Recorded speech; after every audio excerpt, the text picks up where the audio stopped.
ನಮಸ್ತೆ ಅಣ್ಣ. ನಮಸ್ತೆ. ಏನ್ ಹೆಸರು? ಮುನ್ನವರ ಸಾಬು. ಅಲ್ಲಿ ನೋಡಿ, ಮುನ್ನವರ ಸಾಬು. ನಿಮಗೆ ಎಲ್ಲಿ ನೋವು ಇತ್ತು? ಕಾಲು ನೋವು ಇತ್ತು. ಯಾವಾಗಿಂದ ನೋವಿತ್ತು?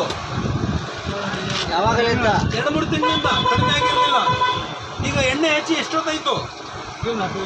ಹೆಂಗಿದೆ? ಚಲೋ ಇದೆ, ಪರವಾಗಿಲ್ಲ. ದುವಾ ಮಾಡಿ ನಮಗೆ. ನಿಮ್ಮ ಹೆಸರು ಅಣ್ಣ?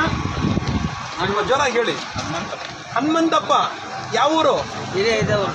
ರೋಣ, ಗದಗ ಜಿಲ್ಲಾ. ನಿಮಗೆ ಎಲ್ಲಿ ನೋವು ಇತ್ತು? ಮೊಣ್ಕಾಲು ನೋವು. ಯಾವಾಗಿಂದ?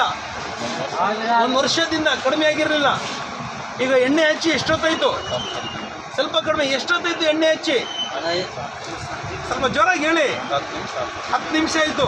10 ನಿಮಿಷದಲ್ಲಿ 1 ವರ್ಷದ ನೋವು ಕಡಿಮೆ ಆಯಿತು. ಆಗಿದೆಯಲ್ಲ, ಖುಷಿ ಆಯಿತು ತಾನೆ? ನೋಡಿ, ಇವ್ರು ಏನು ಹೇಳ್ತಿದ್ದಾರೆ, 1 ವರ್ಷದ ನೋವು 10 ನಿಮಿಷದಲ್ಲಿ ಕಡಿಮೆ ಆಗಿದೆ. ದೇವರು ಒಳ್ಳೇದು ಮಾಡಿದ್ದಾನೆ. ಇದು ತುಂಬ ಖುಷಿ ಆಗಿದೆ ನಮಗೆ. ಇದು ನಾವೆಲ್ಲ ಕಡೆ ಮಾರ್ಕೆಟಿಂಗ್ ಮಾಡ್ತಾ ಇದ್ದೀವಿ. ನಮಗೂ ಆಶೀರ್ವಾದ ಮಾಡಿ. ಬೇರೆ ಇನ್ನೂ ಸೇವೆ ಮಾಡೋದಕ್ಕೆ ನಮಗೆ ಅವಕಾಶ